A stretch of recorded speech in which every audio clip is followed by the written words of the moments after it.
All right. Hey guys, how's it going? I'm Squeetee. It's another Ashes game monthly game update or whatever just happened yesterday, was it? On August 26th, if I remember.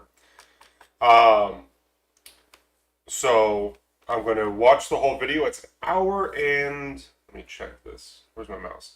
It's an hour 41, it says. Hopefully there's a long outro, otherwise it's gonna be a really long video or stream, but that's the life. Um, Thanks for joining. I see we got a couple people already. Why did I screw up here? Is that gonna work? No, that did not work at all. Oh well. I so not last month, but the month before, I accidentally screwed up with my stream setup, and I connected my basement PC to Streamlabs, and the basement PC decided to override all of the cloud saves for the scenes. So I had to rebuild it from scratch. And I'm realizing that even though I just spent the last 30 minutes going over everything again, I just realized it's not, it's not fixed. I'm missing things. Like I usually have a banner on the bottom here that pops up that says, "Hey, I'm Squeetee. Here's where you find me," but that's not showing up. So hopefully everything else works today. I don't have all my stuff still set up for things. Okay, hold on. Let me make sure this sound works. Okay, cool. Um, I hate having things broken and then starting a stream or doing a stream. So we'll see how it goes. Um, my son's sleeping on the couch. Hopefully, he doesn't come here in his underwear. If it happens, it happens. Fair warning to everybody. And I am on call for work, so hopefully, I don't get a call during this. It's been real quiet for the last couple hours. It was real hell this morning. Um, just constantly getting called. So hopefully, I don't have it. Anyways, again, I am Squeetee. You can find me on Twitch, YouTube, Facebook, Twitter. I mean, we're anything Squeetee is me, except for Instagram. That's something else, and I don't know. They used to be a puppy page, all about little puppies, and I thought it was hilarious. And now it's something else weird because somebody lost the account, but it didn't go to me. Like, whatever. Anyways, so like I said, we're gonna go through August live update, Ashes of Creation. Um, I haven't watched this yet, so this is for the most part it'll be fresh. What else? What else? What else? Yeah, it should be fresh, or it is fresh. But I did get some spoilers about some water combat changes and updates, and I did see some stuff on Facebook of a new or a map update, I should say, like a world map update. So hopefully it's going to be really interesting. We should have a good time. If you want to chit chat, by all means, throw some chats up. Like my stream on whatever platform you're watching me on. We'll have a good time. Ask questions. I'll do my best. Tell me if the volume is crap. I'll adjust it as we go. I want you guys to enjoy it. I am eating carrots and ranch dip. So excuse me as I munch away like a rabbit. Oh, I got tomatoes too. Um, because I'm starving. I haven't eaten for a while. And I ate McDonald's today, and I got like a horrible headache. So it's that's what I get for eating McDonald's. Alright, I ate it last night and for lunch today. It just like a sinus headache or something. I don't, whatever. Anyways, let's get into it. They usually have a long intro of like updates with the studio. It's kind of boring, but I get why they do it. People like it. And then we'll get in the juicy stuff, I hope. Alright, looks like it's working. Sound seems decent. Like I said, chit chat away. Salutations and welcome to our glorious Ashes of Creation community. Welcome to our August development update. Hopefully everyone has had a very, chill month. No one's overheating or anything. I know it's been think hot. a few people might be overheating. Hot in California? Are you okay? I'm fine, although I am definitely a colder creature. I have this philosophy that it's very easy to make yourself warmer with just additional layers of clothing. You can't take stuff off, really. Well, you can. You might be to the dismay of others around you, but there's really nothing you can do without technology if you're really hot. And that's you need like a self fan We need a little Ashes of Creation fan. Yeah, oh, I have fans sometimes. I'll just point that fan on me and let it rip. All right. Well, we hope you all have been having an exciting month. And of course, we are always excited to share all the cool stuff that we have for you. And today we're going to take in a little throwback to our old ways. We're going to be doing a studio update, environment update, character art update, design update. We're going to do all the updates. We've been showing off a lot of really cool stuff along the way these last few months, but we really want to share some things that we haven't gotten to share with you. Well, that and yeah, not only the changes, but every now and then, and you guys don't always see this because we grab pieces of what we are developing, of course, sometimes months back or sometimes hot off the press. But along this past, now it's been a year since Alpha 1, we've made a lot of revisions across a lot of the design space. And we have changed some of the intended functionality for some of our systems. So today's stream is really going to be about catching up on some of those things. I know for those of you who are hardcore, diehard, following the development, oftentimes you see information that you already knew about or you can find readily on the wiki. Today we're going to be updating some of that stuff, so it's going to be a little meatier. Yeah, get your little wiki typing hands ready because you're going to be needing to make some updates because there's things they be a changing. Okay. So before we get into that, we'll do our quick reminders. I'll try to be pretty snappy with them. We don't have too many this time around, but of course we have our spotlight for our YouTube comment this month. Which, if you subscribe to us over on our YouTube and leave a comment when we upload this video, you too could also be spotlighted. It's not that time. But last month we had Tree Folk Druid who said, I don't know if it's going to be a thing, but I think the palms should sway in the desert wind. The same with the dunes and the sand blowing. Maybe that would be too intensive, but it would look cool. So what do you think about that?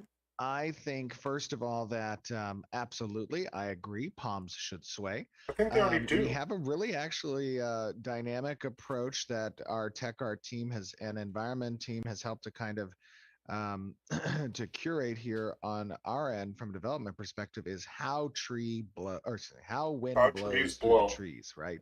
Oftentimes you'll be able to set a wind speed and that will be a constant thing and you'll see the leaves of the tree moving all the time. But we actually have a variant that just kind of it emulates those stronger gusts and those lighter gusts, right? And that's something that you will see in the game. Yeah, we've seen that already. That is always at the forefront of our minds whenever we are creating visual tech art for things like wind and the trees is performance. It is an incredibly important aspect. I mean, we are using Unreal Engine 5. There's some great things out of the box that help with that performance. But from our end as an MMO development studio, everything is going to be about performance. And we're making sure that we're conscientious of that when we're including things like these wind effects on trees and foliage in general. So yes, you will see that. The palms will be blowing at different times at different rates. And if you didn't see our desert biome update or our seasonal update, I would implore you to go check it out. Some amazing art, and it's really going to give just the atmospheric element of let's be honest. all the seasons. We already seen it. If this person just went back and watched the videos, they would have seen it, especially looks like it's June's where they had the weather update and the seasons. The video showcase on some of that foliage in the desert realm. I think you see some of the wind blowing actually in those trees. Yeah. I think, yeah. And of course, we have our cosmetic swap over that will be happening for the tip of the spear, which will be September 7th. So I like these. Oh, wait, no, this isn't what I was looking at. I was thinking the previous one. I like the tower. In the world, this helps us build the NPCs, creatures, buildings, etc. Design is going I don't like it's red. If I can make this orange, I'd be happy. Of really cool stuff that I'm an orange kind of guy. Battle in game. I like the previous month where they had the puppy, like the battle puppy. Dev discussion. Oh, I bought that shield. Head over to our forums and answer this for us. Would you prefer more traditional MMORPG main and off-tank roles, Or would you prefer to see combat experiences with several tanks fighting? And of course, stay tuned next month Yes, for our to next both. topic, which will be regarding gathering and PvP. I And think with if you that, want to That's make a exciting. And unique real quick, I game, just want to go actually ahead. Yeah. point something out of that. uh, I know we say this often, but those dev discussions are super, super oh, helpful. really quick. So, like, in my opinion, if you want to have a good game and you want to make the tank role more than just a bland, like, tank and spank kind of deal, which in not every MMO has that, some you have to, I don't know, in all the games I played, it's either that you're tanking, spanking, or you're dragging the boss around.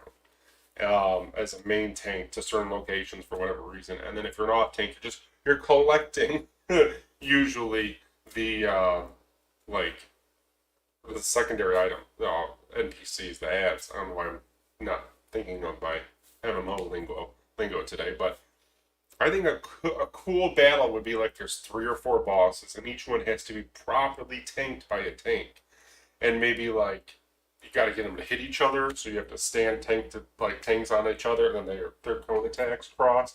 I don't know, that would be fun to me. Maybe it would be like maybe one dungeon where you just need tanks to absorb certain stat attacks, like say dodge is really high in tanks or mitigation or something, and you make the enemy specific towards like they're not going to beat up tanks that bad, but if you're a DPS and you're trying to fill that role, you're just destroyed. I think that'd be cool. So that way you have to have a team of tanks walking their way through, you know, well, like a wall to get through the dungeon. Then you got healers and DPS in the back, almost, and then that might be like the dungeon might be like an anti-melee DPS. I don't know. It'd be interesting.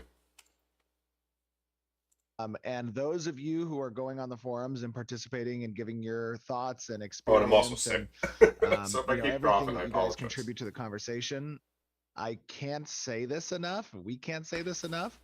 But when we have our community team take those responses and create these reports, they are shared through a meeting with the appropriate dev stakeholders, and we talk about, oh, that idea, yeah, we already have plans for that, right? Or that's an interesting thought, or maybe this isn't the type of idea that we should pursue, or we're going to see how their thoughts might change on something during testing, right? That's kind of like generally our approach.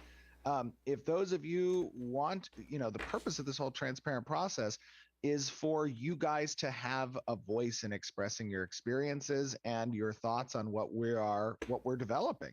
So if you haven't had an opportunity to go participate in those, I really want to strongly recommend that you take a look at these dev discussions and you consider opining, because it is an important part of the process. And our community team is very interactive. So if you talk to us over on the forums or Discord or on our social media manager also, everyone's kicking butt. So you will get a response from us often. So yeah, Yes.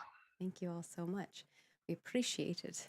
And they work really hard on those Those reports. Switch So controllers it's really very, bother. Absolutely. She needs to I get them know out from their of perspective, when the designers or artists or engineers are excited to Books. go through those feedback pieces, it means a lot.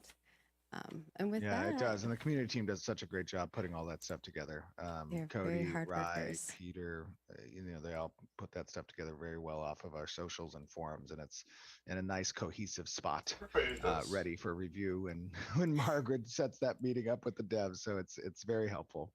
Of course. And of course, we have some studio updates. So we'll go through those and then we'll get into the fun stuff. If you want to take that away. I'm like, so whoa. sorry. I was reading the comments. I need to not do that. Yeah, studio update. We had a great week this week, a really strong week. Yeah. I can't talk too much about, what was so pivotal, but we ended our milestone 2. And for those of you who are unfamiliar kind of with production, What was the milestone 2? Game developments and stuff, we run a pretty agile project management structure, and the end of every few sprints or so is our milestones, and we like to celebrate those milestones here at the studio. We had a great time. Was it Wednesday night? I think it was Wednesday night. Wednesday night at a local place here where we all got to get together with the team and just kind of celebrate. We played some virtual golf and did a little arcade stuff in the evening. Had a few drinks, had a lot of fun with everybody kind of celebrating. A lot We of had a big drinks, I'm town sure. hall on Wednesday where we showcased our achievements. There were some and they tears. there were some, definitely some tears. I'd love to go to these town But halls. I just want to say that this last week, kind of going over everything that we've accomplished at Milestone 2 My company's internally town as halls a are a little team, depressing. it was really great to see, because this is a lot of work. It's a lot of work building a MMO, especially one of our particular ambition. And the studio has grown now. We've hired over 40 people this year, which is a big number, and that in any company's lifespan can be a difficult thing, the growth phase of a company. There's a lot of stuff that can fall through the cracks. There's culture that you got to be super cognizant of and protect. There's workflows and processes and pipelines that you need to induct people into, right? And I want to say that our team has managed that very well. And Even I must have be been a a part of growing fantastic companies in the past, boss and and manager to sometimes work it is under. not done well. And when it's not done well, you can tell I very, really very think he quickly when is. Like the way processes he start to break manages and down. all of his team talk Poor about him, communication. he Exactly. must be Correct. Yeah. fantastic. One of those, yeah, He absolutely. cares. One of those components of good processes is effective communication. And those are facilitated by the team members. Particularly production helps in that regard, but also the leads and the new members of the teams, it's all their responsibility. So what I just want to say is that this last week has been a great illuminator of just how far we've come this year, internally. And I know you guys don't have 100% insight there, but I got to tell you from my perspective, it has been a truly phenomenal experience over this last 6-7 months of the year. Other studio update, we are still continuing to hire. We're having a great success attracting a lot of talent. We have a pretty small window of acceptance Release rate date? from our applicants, Okay. about 1.4% on average a Did I mute month, myself for a while? which, I must have. it's nice to have that pick Weird. of the litter, so to speak, right? There's a lot of talented devs out there. If you guys don't make it, through the process here at Intrepid, that doesn't mean you can't make it in the future. So Doesn't mean you don't suck. let that be a discouragement. Go back, refine Just your not good skills, enough. build your personal portfolio. That's the best advice I can give to those of you out there that are looking for a job in this industry, and at Intrepid Studios in particular. We've had a lot of success internally with regards to the work towards Alpha 2. It's been very exciting to see. You guys are seeing little pieces of that each month, but otherwise the studio updates been pretty great.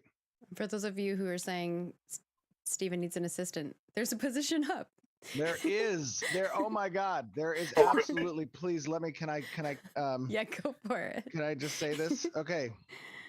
For those of you out there who fancy yourselves an executive assistant that has intimate knowledge of game design, of MMORPG references, understanding pipelines and processes in this industry, are phenomenal at note taking and communication or shorthand, can sit through really long lore and narrative meetings and design meetings with me and take action items and follow up on those action items.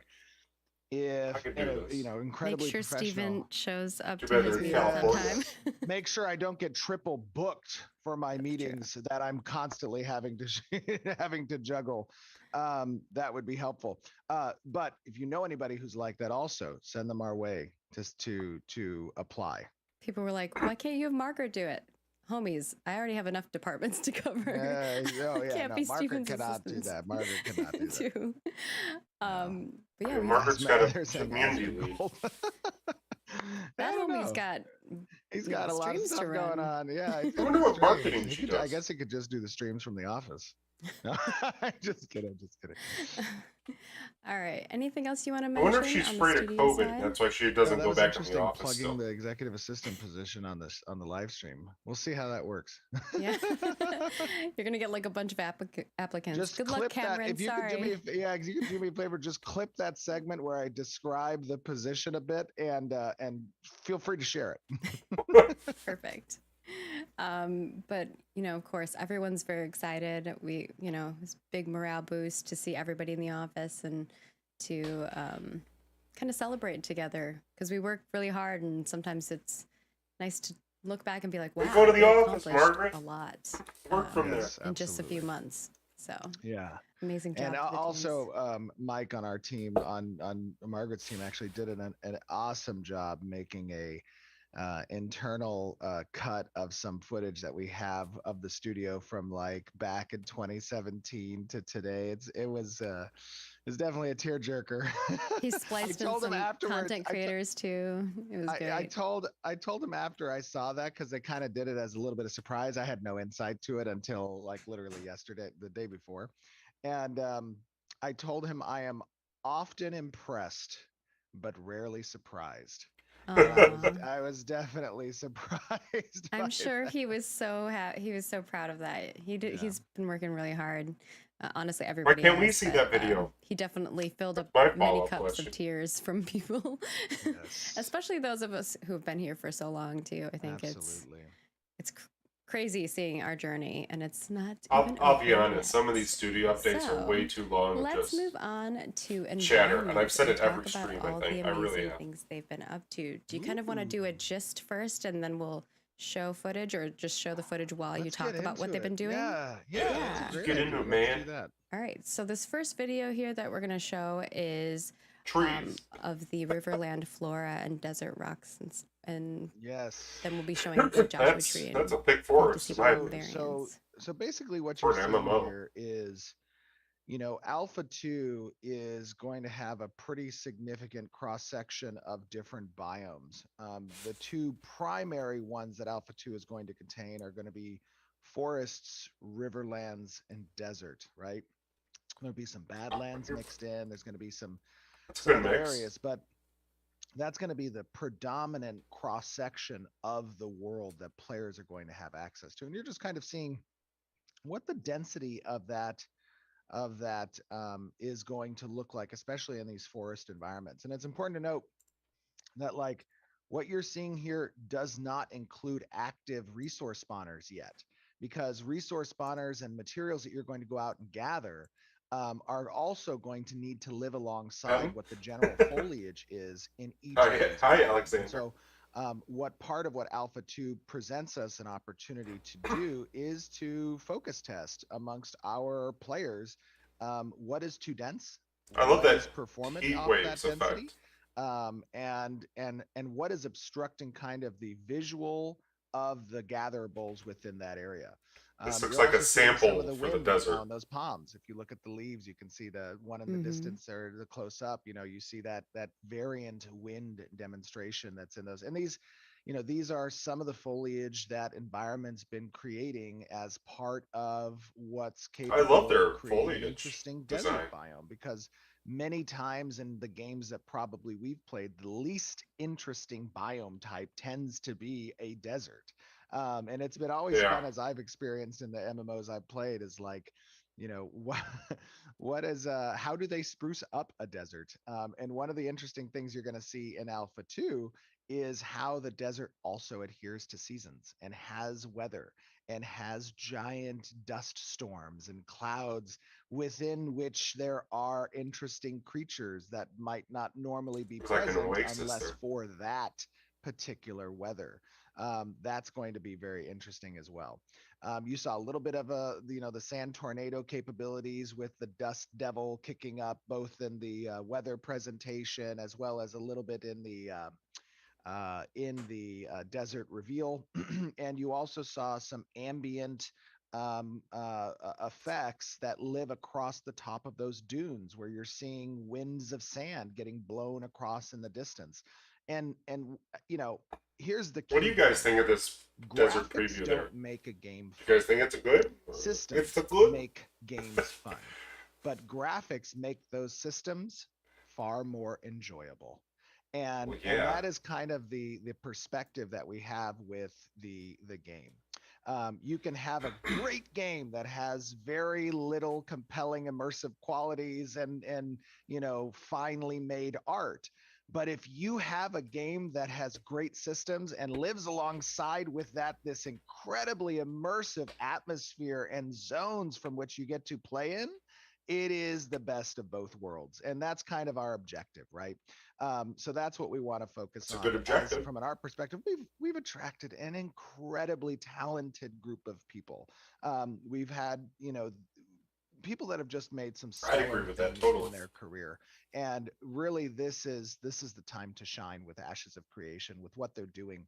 There is no bound beyond the creative freedoms that are afforded our artists. They run the show when it comes to visuals, right? And that is I think something that is going to be wholly unique in Ashes of Creation that you guys are going to get to experience. Yeah, and it's one of those things where you just kind of have to realize too that art is being made parallel to those systems. So a lot of Yeah, people are like, why are you focusing on art? Because art we can show, right? A lot of the systems are you got to play code and those. design, and Yeah, you play like those. you have to experience them to really see Absolutely. them in action. No, yeah, I mean that's a very good point, right? If you think about a development Mhm. process, if you don't have much experience kind of understanding the intricacies of the process, art is constantly getting barraged with requests, I whether it love be eating babies. idealization requests for Baby Karens. gear or creature requests for content or environment requests for points of interest, dungeons and biomes. Like, they have Animations, those so defined many animations, animations. absolutely. Ability animations, Hey, I creature liked it on attack anim Facebook. suites, whatever. There's a It's lot checking if of alerts requests worked. that get I don't know. Sometimes they serviced break. by our art teams, which stem from designs, desires about the world, or designs, desires about systems. This is that those two things live in parallel.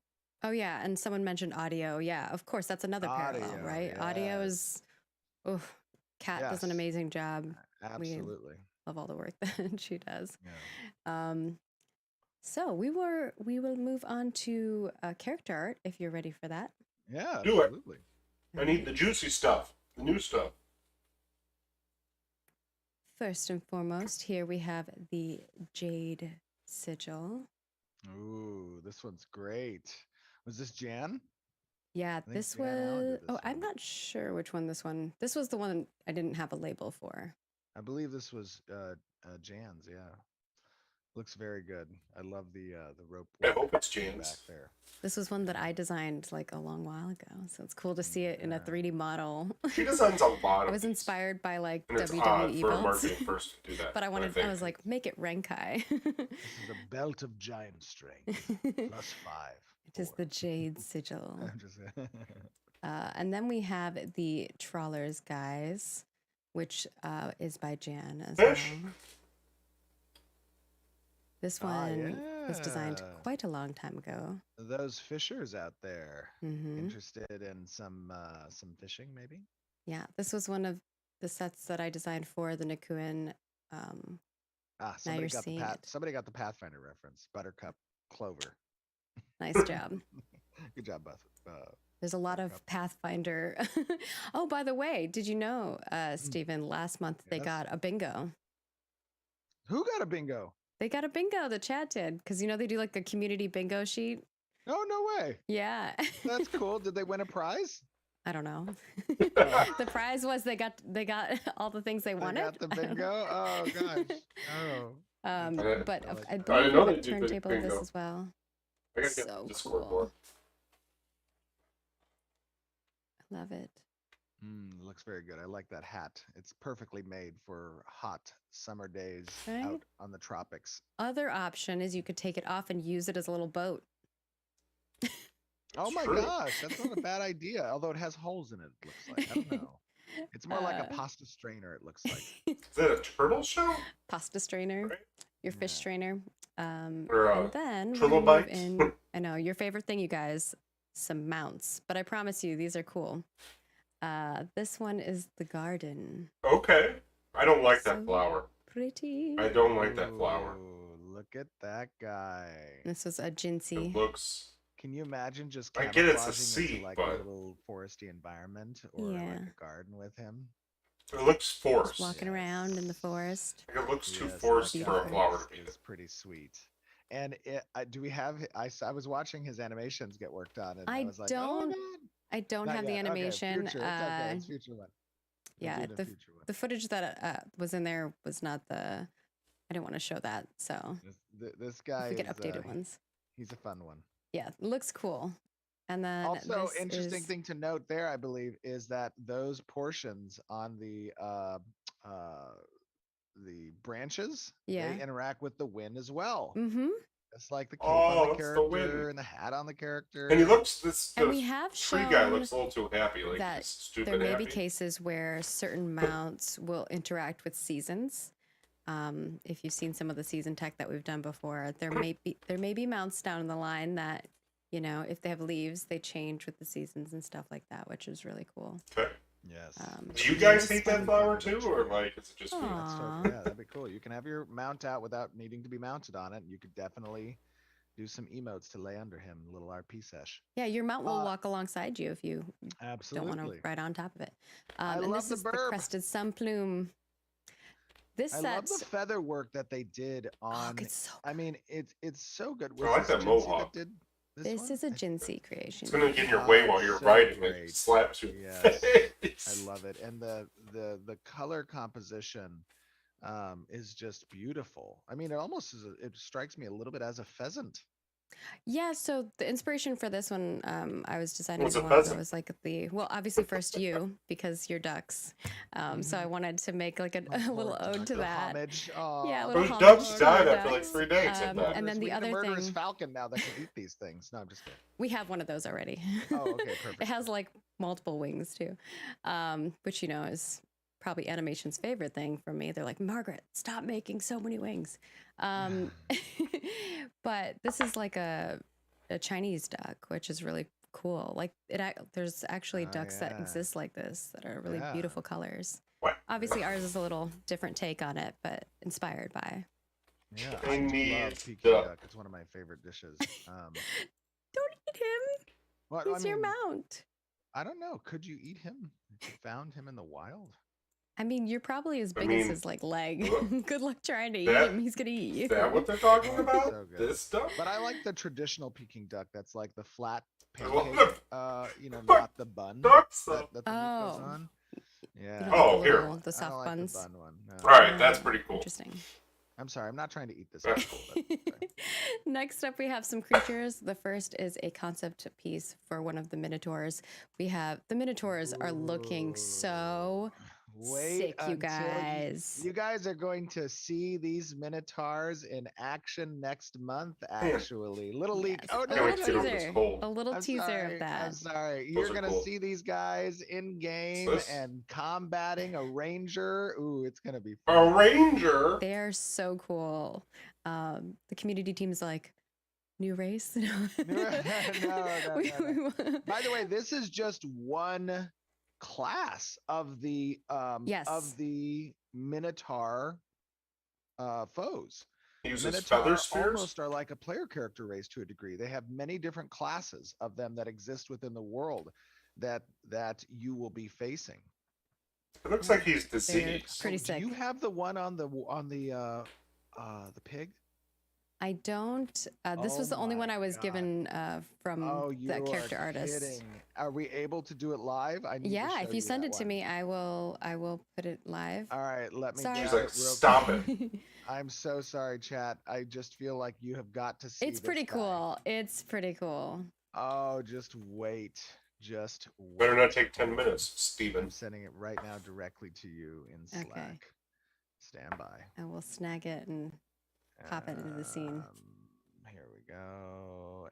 And message and send. Usually the artists kind of decide what they want to share every month because sometimes they're like, oh, But it's not Steven's quite the done, so I don't boss. want to share I have it yet. veto power. I have veto I know, power. but Steven does have veto power. Oh, literally everything. Don't yell at me. Don't come Wait for it. me. Okay, there you go. There Okay. You go. Literally everything.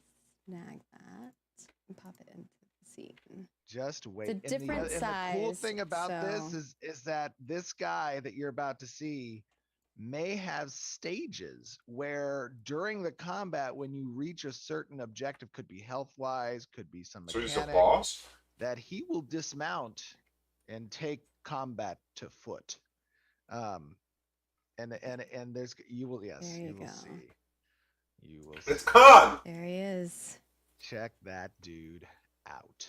And I'll That's kinda cool. show you So guys obviously he's a pieces. boss. Holy smokes. It's a Minotaur riding.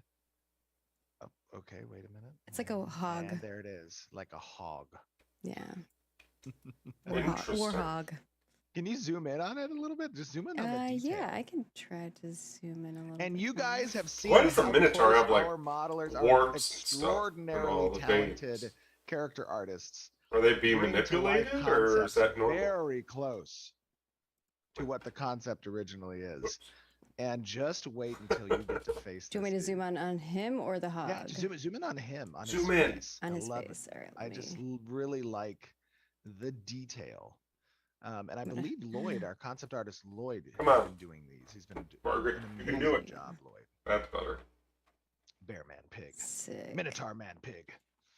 Ooh, can you get closer? His eyes Can are you get a weird. little closer? Yeah, He's got these crystal chips. Closer. I think he's You can get corrupt. closer. Yeah, I can get Wait a closer. minute. How close you want? Like in the eyeball? Just like have the face. Red crystals, I think mean you know, corruption probably in this 50% world. large. So does he? He Is might his? cover us. Oh, actually, I can figure. I can do this. Just cover us. Who gives it? This Who is cares? Margaret loves this. Do, stuff, by the way. Margaret. She really loves when she's challenged to perform on her feet. You know? Like, she's We're like, doing it live, it you live. guys. doing it live. He's got spears. Live production is fun though. There we go. Yeah, I really think those are like I agree. corruption crystals on his look chin. at that. Look at his snout and the teeth. Oh my God. Yes, I need to show that. Jeremy, send it to me. Jeremy, send it. Find it and Oh send God, it. what is he doing? What is There's he one sending more. me? There's one more. And I want to Okay. see if the chat can actually find in this next image a detail that's located on the body of the Okay. Minotaur. Okay. Is it a sandal, And there's Stephen? one specific thing about that detail that you guys, I want to see if you can find. Okay. Let's see who finds it first in chat. If they can first in chat to find the very specific cool detail It's an alpha key. on it. Jeremy's like right now rushing to find it, I'm sure. Jeremy, send me it. Oh, Mike sent me all of them. I guess they added them later, Oh, so I do did have they? the other ones. Hold on. We can move on to the next one while Jeremy finds it, but it's coming up in a second here. All right. As soon as you What's send it to going me, on? Jeremy, I will showcase it. All right. Well, Next one is we have the snake. Oh, creature. cool. This is not fully done, but we like to show you guys Obviously. kind of like the different phases, so you can see concepts, you can see models, It's like you a, can see this- the cobra. process. Kind This of with the guy is head. in a T pose. And what that means is both from his arms that you see extended, but more importantly, the tail. The tail's also T posed. So when this guy moves around, he's going to be in a more interesting stance. Tail's going to Slither. get coiled a bit. There's going to be variants of these types of snakes that are based on different types. You're going to have like a black mamba version. You're going to have a cobra version. You're going to have a rattler version that comes off the tail. These guys are super cool, like Naga style. Okay, here we go. Wait, but that has a interesting color version there. It's hard to tell where the center is. Okay, yeah, Just I'll send said it it. though. I'll send it. Scepter. Yeah, Mike, you can send that one to send that to Margaret, and then Mike's gonna send that over to you. Yeah, these guys are super cool. These are the inhabitants of a particular dungeon. Oh, perfect. Yes, this is much better. Okay, hold on, wait. I'm so sorry we're doing this live, guys, but I figure Killing me. I Killing make me. a full run show. you Hi, guys. Ty. How's it going, buddy? She does, but Thanks you know for what? liking. Sometimes I you just- appreciate it. what do they say about plants? You're coming Their a weird plants spot here in survive the stream. My plans survive, Steve. The first shot or something. The first battle. Contact with the enemy. No plan survives contact with the enemy. Right? Not saying Hey, it's Steven. the enemy. No. But it is sometimes just fun to do things live. Okay. He sent me a sent it bunch, over so to I don't know if you want me to share all of these or okay, just the this one one. that had the Lord. The Lord. You'll see. Okay, the Lord, the Hunter one. Yeah, Lord Hunter. Yep. Okay, got it. Okay, now what you're looking for is on the Lord. Okay, give me a second. You're looking for the one on the Lord. Steven, you're want just, you want me to everyone zoom in the in on him office is so running he's like a around now. little bigger? Steven, Yeah. stop. Okay. No more. Please. All right. It's a trophy. It is a trophy. Somebody guessed it's a trophy. The skull? What you're looking for is a trophy that the Lord has on his body somewhere. What is that trophy? There's something that gives it away. Skull. Someone called it talentless. He said Dunir. The talentless said it. He found a Dunir skull. And what is it about that skull, the Dunir skull, that's unique? The beard is attached to the skull. Oh. So that's some lore. That's a lore reveal. You've just discovered that Minotaurs don't like dwarves. No, not only that, but that dwarves are born with the beard attached to their skull, and it just takes time for the beard to grow out of the skin. But the beard is there from start. I zoomed in on it for you. Talk about, Steven. It's a baby beard. That is true. They have baby beards. Little baby beards. Little 9-pound, 6-ounce baby beards. All right. This is the content you guys came for, I hope. All right. Next up, we've got That was what we waited for, guys. Cyclops. Oh, this is cool. Oh, that guy's And huge. you can see the scale of the person down in the bottom. Now this, my friends, is a world boss. Is This is, and can you see the scale? Yeah, Yes. So, it's a little- That's a this guy big epic tree. takes a raid. And he's one of the first bosses that you will encounter in the game. He's going to have some fun tactics. One thing that's unique about this guy Yeah? is he roams the Riverlands. That's what I'm talking about for a boss. He walks through the Riverlands, through different areas and different zones. And you may see the silhouette of a giant figure between the trees in the distance and hear his stomping ambient, walking sounds. He is a fun one to watch and move through. And his encounter is going to be interesting. You'll notice that he has a giant tree trunk there at the top. Yeah? I wonder what he uses that for. Smash. I like that. That's cool. I love that it's gonna move. Minotaur that The boss actually doesn't share. isn't hard So I'm spawn. gonna try Trick to- spawned in one spot of roams, Put but that into the scene here. We're just gonna keep He's got going a back to the horn, Minotaur too. for you guys. Oh, we have another one? Yes. Another Minotaur? We're just showing all the Minotaurs. We're giving away the Minotaurs. the dead human or something. This one is with the. That's a shield. What else is on the shield? He's a tanky boy, they call him. Mr. Tankers. Mr. Tanker McTakertons. Tinkerman Tinker. All right. Okay. I like the skull and the armor set Okay, on his Steven. shield. Now we'll Crackhead. take it a little bit more whimsical, and we have the rootling. Aw, Priscilla the root made. thing. Yes, Priscilla did such a great job with this. Oh wait, yeah. Here we go. There we go. That thing is messed up. Yeah. Something is wrong Oh, with there it this. is. I can't wait till we get to the turntable. There's Okay, also a turntable. little- Here you go. There's an Easter egg on the backside. But You know how we like our cheeks. peaches. Our tushes? Our tushes? Yeah. Our peaches? those Oh, eyeballs. yeah. Oh. He's got a little potato butt. How many So times can you cute. say in a game you've seen a potato butt? I Honestly. don't know if I've seen a potato butt before.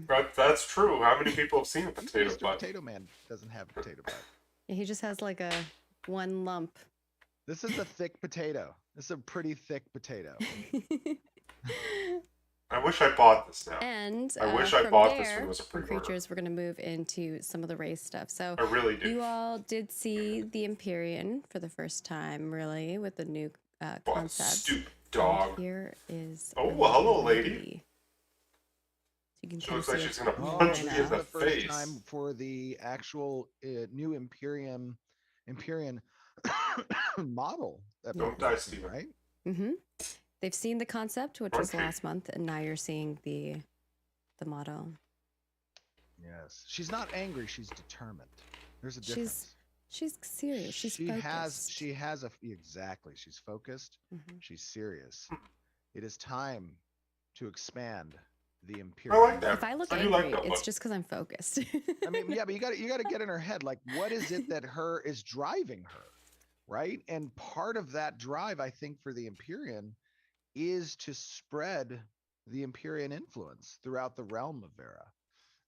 And that's where that to me is what she's communicating with her facial expression, She's cranky. right? Yeah, they have a very militaristic backgrounds. Mm. Makes sense. Well, some would say militaristic, some would say a more aggressive form of negotiation. Yes. Militaristic, no, aggressive form I of mean, negotiation. everything, so much in life is perspective. You guys like And this? You just got to look Do at you it like the from look of her this lady perspective. and her features? All right. She looks I can see good. it. I got you. That's one way to Somebody spin said it. a resting elf face. Oh my The resting elf face. Oh, I that's a like good it. one. Great resting elf face. A rep. Next up, the Nikuin. So we've made some changes to them a Uh-oh. bit. Similarly to some of the other races, Stephen has kind of taken a little bit of a direction change. So hopefully you all like it. It's a little happy. Yes. I think it gives a lot of character to them that I love. Very Islander, Look at him. Polynesian. Look at them. Look They're at our so cool. Nikuins. I do like those. It reminds me There's of a Jason bunch of them. Momoa. A few more. Yeah, Oh, it'll there we play through go. them all. Yeah. Yes. I'm fine with that. The Nikuins. I want to see the final The model, other- not just other the concept. Dwarven meat. From the These Dunir, guys- the Nikuin. Yes, these guys have a lot of rich background and culture that I think is pretty unique from a fantasy. It's a little I kinda hope they atypical from do, the traditional, fantasy species tropes about dwarves. Stat bonuses And or skills. I thought it was time to innovate in that space, right? And Yeah. so we took a bit of that Polynesian influence, those more islander cultures and even the real world, and we took that and how can we apply that to a fantasy race like dwarves, and really make something interesting there. And these guys are pretty awesome. I appreciate it. The Filipino part of me is like, yeah. Yes, That knows. exactly. That's very like Islander I knows. like somebody said somebody says the Esfandians. Yeah, so these are the males. We won't be showing the females this time, but we are going to show a race that we haven't really shown in a long time, and their new direction as well, which is the Valoon, and this will be both male and female. So here we go, the reveal. Okay. Yes. They're so cool. Middle Eastern. The Valoon are pretty awesome. And I I like want to that. point out something that you are not They got elf ears, necessarily kinda, though. seeing here in the concepts, but Maybe the Valoon have an interesting lineage, and there is some influence there that when the Valoons step through the portal, some portions of their body begin to exhibit this almost essence-like rupture in the skin. And you guys are going to see some examples of that in the What? future. And it is a bit of some Jinn influence in their lineage as a race, that kind of sets them apart from their Kalar counterparts. And I think that's going to be pretty. I wonder how pretty many interesting. people will, when they make a character and say they want to be a humanoid, like a Hope human, you all they'll pick their like seeing actual that. I'm sure you'll nationality share your for their feedback characters. with us. And then I Like have if they're little Middle Eastern, beetle they'll pick- animation. Oh, that species. So these are That's cool. These are a bunch of beetle combat animals. I like when he Yeah. knocks over on his back and stuff. It's cool. And you're going to see a lot of variants of these beetles. Nice background with the As cars. even combat monsters. We might swap off the type of horns and the design of those horns. There's going to be palette changes and designs on the wings that will be variant That's cool. options. I wish there was and we a will see more human ornate versions little of these T-posing types of next to it. creatures as you move through Give me some size. the realms of Vera. This is all kind of how we build up some of these creatures so that they're multi-purpose from a content level perspective as you progress within the world, right? And we're all familiar with that in a lot of the MMOs that we played. Oh, look at it fell on its back. That's so sad. Yeah, so Poor little guy. he gets back up. He's fine. Yeah, this guy's like the size of a Volkswagen bug. Oh, okay, cool.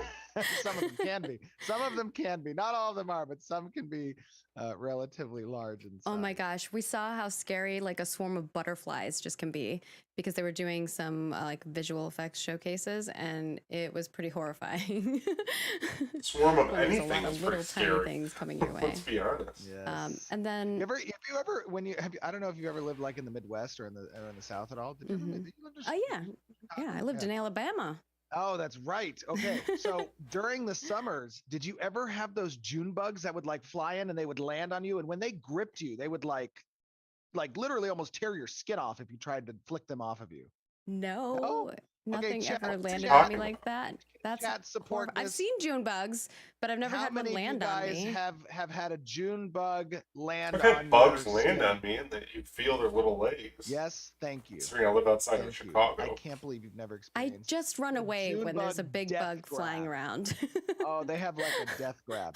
But I'm when I like, see I this don't give guy's them the feet, opportunity to land on me. yeah, but when I see that, well, sometimes you just play with them, right? So actually, sometimes in Midwest, you'll see trees with like these little sacks that collect the June bugs. They like have Oh. like, yeah, and they like it's really sad. Oh actually. yeah. This guy's feet, they remind me of a June bug Hmm. They grab a on. little bit.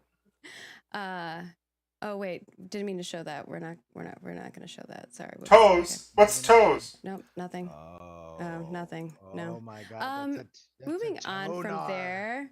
Was Oh, it no. the toes? No, Oh, I saw God. nothing. Nothing happened there. You literally just scratched probably a lot of different people's foot fetishes in the chat. Somebody got a chubby right now.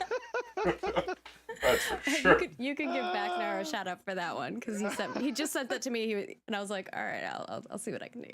Oh man. So from there, we have some really cool design stuff, and this is gonna get meaty. So get your pens out, get your piece of paper out.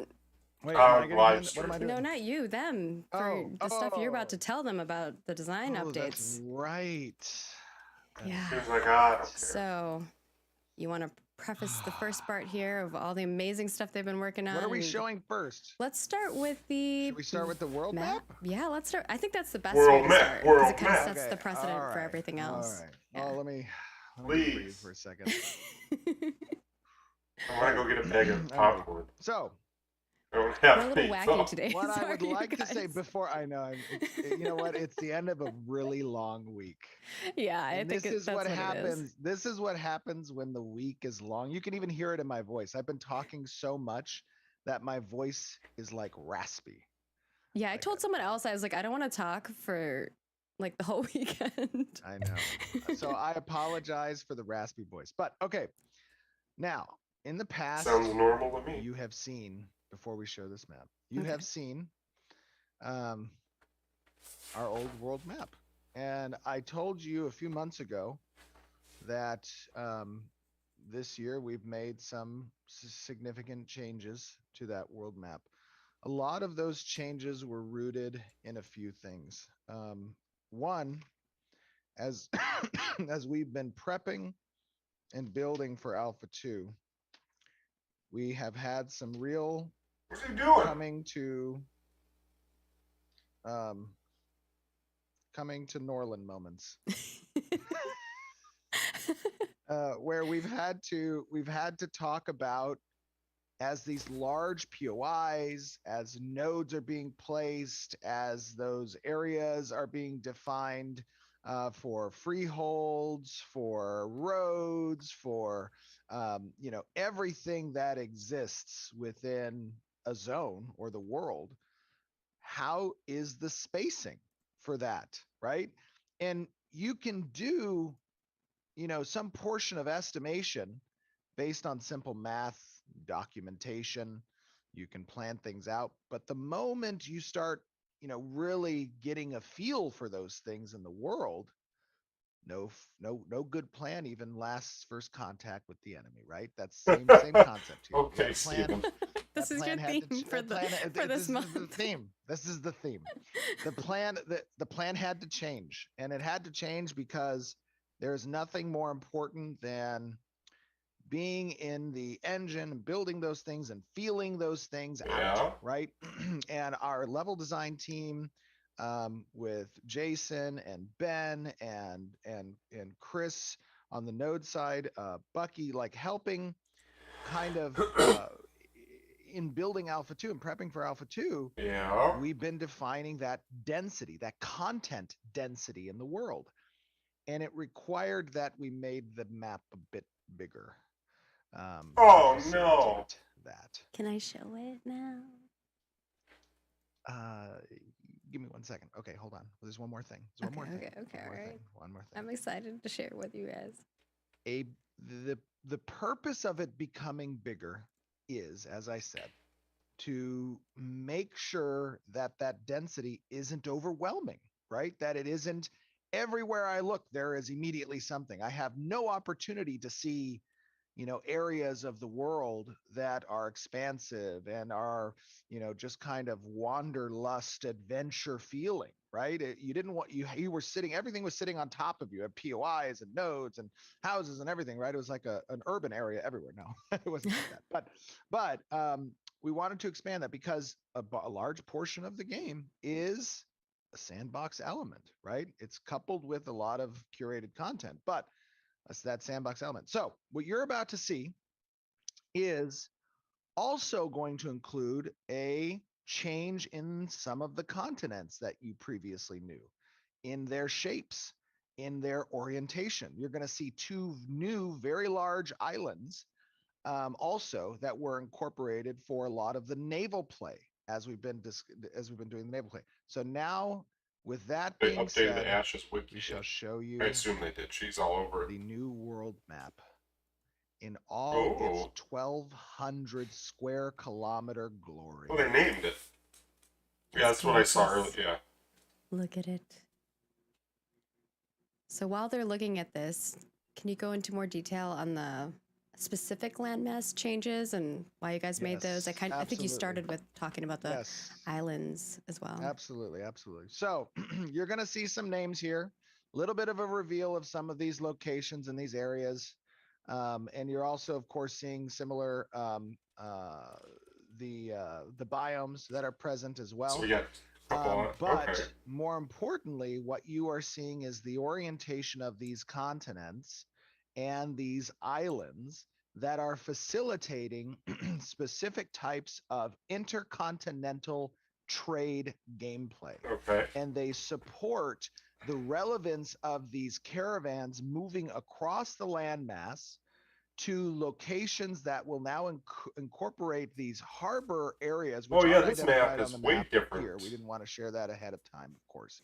But I had Mike remove a lot. He removed a lot of stuff. There were many layers. We'll show some more of this stuff as we move on. But they did quite a bit of overhaul.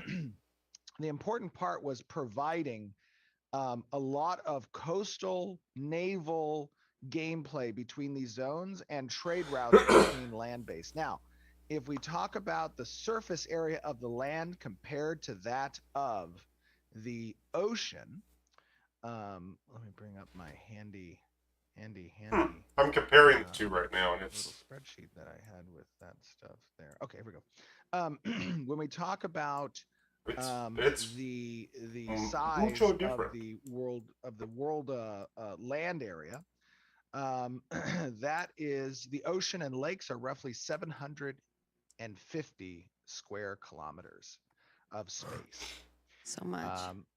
And on land, you have about 450 to 480 square kilometers of land play. So there's not too much that has been added on the land side, as there has been greater separation between the continents, a reorientation of those continents, additional bays that have been included, and those two major islands that are on each of the ends. And by the way, those islands are a throwback to, we added those as a throwback to part of what happens in the story from the original Ashes of Creation Pathfinder campaign some decade plus ago. So the original map of this was from your campaign. I know. We had a lot of that stuff. So now when we talk about the Underrealm, which I know it's a lot of conversation about Underrealm, the Underrealm is intending to be bespoke segments of underrealm territory that are available around areas of choke point in the world map that are above ground, which are provided for caravan transit across the world. So those caravans, as they're approaching these choke points on land, they will have alternate route options to go down into the underrealm and to try to traverse that space as opposed to the choke points.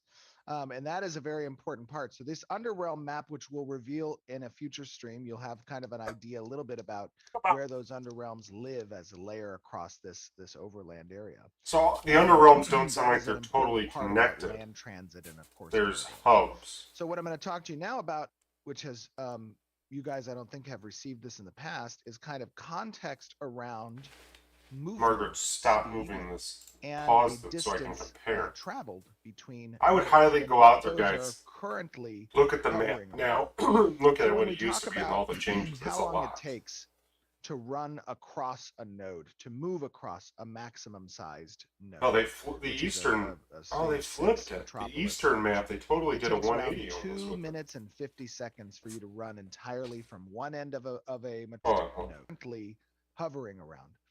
So when we talk about how long it takes to run across a node, to move across a maximum sized node, which is a stage 6 metropolis stage. All right. It takes around 2 minutes and 50 seconds for you to run entirely from one end of a metropolis's plug to another end of a metropolis, which is a significant amount of time, of course. If you're mounted, that'll take about 1.5 minutes, or 1.67, I guess. If you are trying to move from node to node, and it's important to note that node to node, this doesn't mean that it's a built node to a built node. This means it's a directly neighboring node you're moving to. And sometimes that node might not be active, right? Because it's been locked out from advancing due to the stage of a node to its neighbor. But the distance traveled between, without a mount, just running, is about 5 minutes from node to node. While moving from the center of a node A to, let's say, node B, if you were mounted, it would take you roughly 3.5 minutes or so. I'm sorry, actually, it would take you 5 minutes from center to center. From side to side, it would take you about 3.5 minutes. If you were to move across the height of the world map down to the other location of the world map of one continent, let's say, that would take you about 50 minutes. Now, here's the interesting thing. That's travel. We've said always in the past that the world changes as the node states develop. To there, 50 minutes. That means that when a scientific node reaches a metropolis level, that the vassal network of that metropolis will now incorporate teleportation as an option. Oh, that's huge. That's going to be huge. In that sense, you may feel travel very differently between the start of a server and the server 4 months down the line. And that is meant to accompany, that progression is meant to accompany the advancement of the average player population. Oh, that's cool. Right? If you travel a route, yes. I don't want to interrupt you, but people are wondering if you said 50, 50 or 1515. So I just want to clarify. 50. Yeah. 50. Yes, absolutely. From the top of one continent. On foot, bottom. Right? Not on a mount. Oh, sorry. That is mounted. On foot, it is 75 minutes. Jesus Christ! Yes, I got you. Apologize. Thank you. So, why is travel important? We've talked about this in the past. You know the reasons why. We've all existed in games where teleportation is very easy to. What's going to happen when you have to go over the ocean on a boat? Because you may have activities like a caravan run that's happening, and one person sees you from a certain guild. And they do the raid call out to their guild. Everyone open your portals and come here within a split second. And we're going to just, mob this group. No, well, instead, that opportunity doesn't exist. If you want to provoke or to gank, an operation of another guild, you need to have foreknowledge. You need to prepare. You need to place your forces around that area. And that is an important aspect. In addition, espionage. It makes that travel meaningful, right? If you are having to spend time to move to a location, you're going to think about, what can I do along the way? Why am I moving to that location? How is it more beneficial for me to be in that location versus where I am now? Right? This is also in association with the fact that you are a citizen of a particular node, and that node needs your assistance within its vicinity. And if you want to move outside of that vicinity, there should be a really good reason for that. And there's lots of great reasons for it, right? There's trade, there's treasure hunting, there's content that you want to complete, This there's makes it so POIs that much you want to better. visit, and drop tables that you want to have access to, like resource materials that you can gather and bring back. These are all important elements of 50 regionalizing minutes. these locations and making transit between those locations relevant. That is an important aspect. What is very important, however, is that that transit doesn't feel meaningless, doesn't feel what's the word? Doesn't feel tedious, right? There should be activities along the way. There should be anxiety in moving along the way. There should be, things that get your heart moving in the gameplay, right? That is the important thing. Oh my God, are we going super There's overtime? Oh my God, we, it's we noon. we will be going super over time, but Okay, I'm all right. okay I with it. talk You're too okay with much. it. I talk too much. I apologize. The other part of Those are that great. is people are asking. I know we've answered this question before, but for those of them who are newer here, they're asking if the world is flat or if it is round. The world. Oh, so we do not have world wrap. And what that means is you can't walk off the west side of the map and enter in on the east side of the map, right? That is another important aspect of it. I So was thinking about that. that is also important as well. All right. All right. What do we I have was next? thinking they could add more In content this into segment, the we future also wanted to kind of updates. talk about how That would. the players will interact between Oh. PvP and the open seas. And I don't know if you want to go into a little bit more Good detail call. about that or Good not. call. Oh my Good God. call. Yeah. Good call. Thank you. No problem. All right. So problem. another important change that has occurred is the open seas is now an automatic flagged location. Why? I So like it, but when why? you move off of land, right, we have a flagging system that protects. And the open seas are international waters where you need to be careful. Pirates. And there is a lot of opportunity at sea. And because there's a lot of opportunity that's unique to that content, that's unique to that sea, that's treasure finding, that's NPCs, that's a lot of different stuff. There needs to be risk associated with opportunity. We've always said risk and reward, right? Opportunity and risk. That's how you weigh actions. That's true. And That's players true. now know when they move into the open sea, they are doing so in a method that requires them to be cognizant of their player surroundings. Real. Who is near me? Who can mess with me? Who do I need to make friends with? Who do I know my enemies are? Who can I forge alliances with? How can I create flotillas of protection? Right? These are things that adds a dynamic of political intrigue. And the seas are a great place for that. We always know about the stories of like privateering and the ability to kind of work under anonymity. Well, you're going to know who's attacking you, but it's important to note that you're prepared. You need to be prepared for that, and that is a big change that we have made several months ago that we're revealing to you now, and that's also needing to be a topic of conversation. This I would love to get feedback. Right now, I'm seeing a lot of yays in chat, and I like it. we need to take those yays and we need to go on Reddit. We need to go on our forums, and we need to Screw talk Reddit. about this mechanical change. Because in my opinion, this type of change creates a very compelling type of gameplay.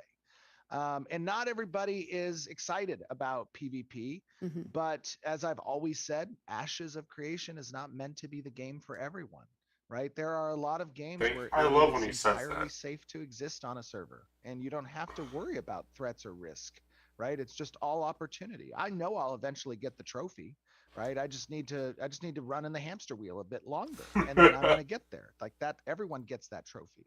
What we want to do with Ashes is we want to Got to work for it. rethink that approach, right? We want I wonder to if they put out on their encourage intelligent calculations of Discord. risk versus Go reward, away, Discord there. right? These are elements that I think players feel really accomplished when they know that they overcame risk for the trophy, right? That not everybody makes it, but I did. The And biggest moments that I remember from MMOs have always been the ones that we, it was a trial and tribulation for, like the big raid boss, getting world forced on that, and how challenging it was.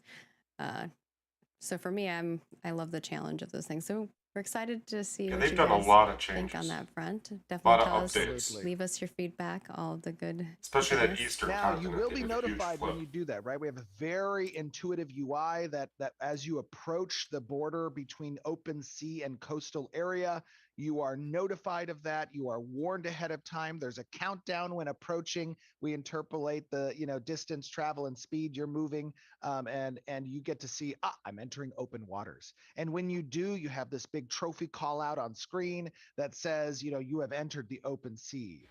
Territory fraught, or whatever. Like it is something And that PvP is not the only thing you have to worry about. If you've seen some of the creatures we have in the water, yes. they're also scary too. Very good point. Thank you, Marty. That is a super good point. Is there's not just danger from players, there's dangers from content too. Yeah. Content. Now that we've talked about the map, what are the node changes that have been made? I know there's been some drastic node changes from the number of nodes that you have on the map to that is correct. So how vassal nodes work has changed as well. How? So there's a few things. I'm not sure how much in the past we've talked a little bit about the hierarchy of node structures when they consume. I thought you went into detail. Zones of interest around them and incorporate them into a vassal-like structure. There's specific relationships that occur between parent and vassal. Lots of benefits, right? It is not a bad thing to be vassaled. It is a good thing to be vassaled. It brings many benefits from the sovereign, which is the ultimate parent of that vassal network, down to the vassal node itself. Okay.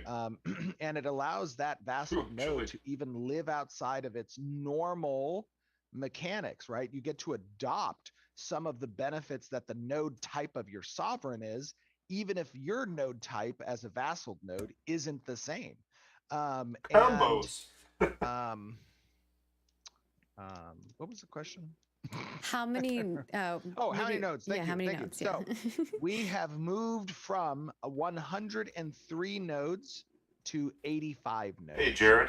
And there's a few reasons for that. That's a big downgrade. One, when we were doing the calculations behind how in Alpha 2 and in the game we want these vassal structures to exist, we had more nodes than what felt meaningful. And we wanted to condense some of those curated story arcs and hooks into the environment and realm around the areas to be more bountiful at. I wonder if 103 was too hard to manage.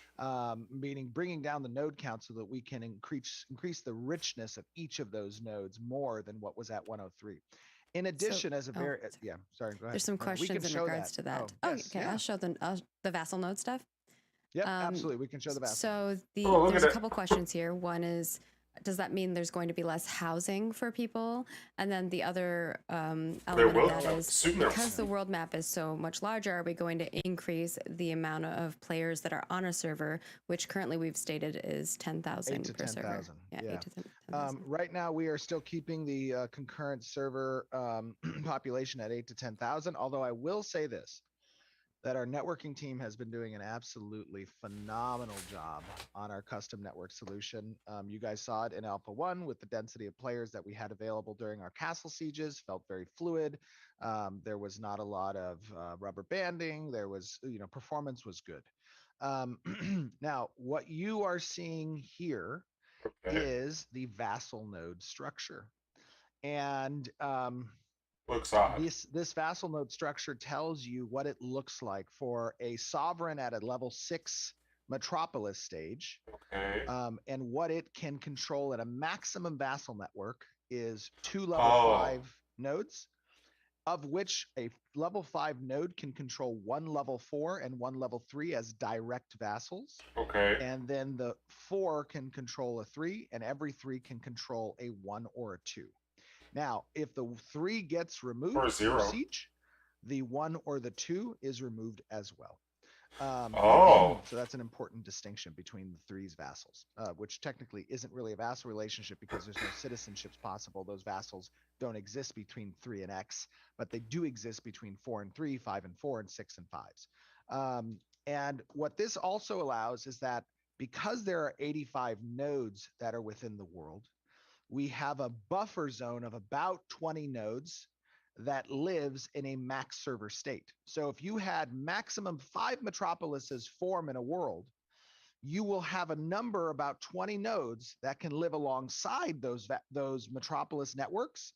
And when or if a metropolis falls, that extra cushion of nodes around the 5 metropolis structures allows for the map to be redistricted in a way that is unique. It doesn't mean that one of the 5s is just going to pick up where the last 6 left off and form the same exact metropolis structure from a territory perspective. okay. It has ancillary nodes to play with and expand towards that redistricts the map so that if a metropolis falls, Yeah, it's kind of there's a confusing. significant difference in the layout of the world, in the layout of these. They're just trying to make it so. Territories.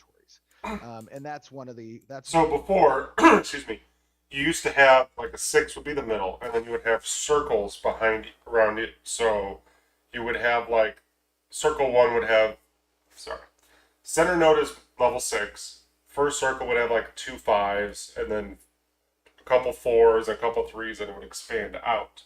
Now they're making it so like there could be a 6 in the middle. I should do it like this towards the camera. 6 in the middle, and then it'll branch out to a 5 here and a 5 here. But then they have their own hubs that go off of them. So it's not like it's a perfect circle like their old concept was. It's more of a web, is how I'm understanding it, that will stretch out and grab vassals that are only appropriate for it, whatever the web they're showing here. So like a 5 can only grab a 4 and a 3 near it, and will only allow a 4 and a 3 to grow up next to it.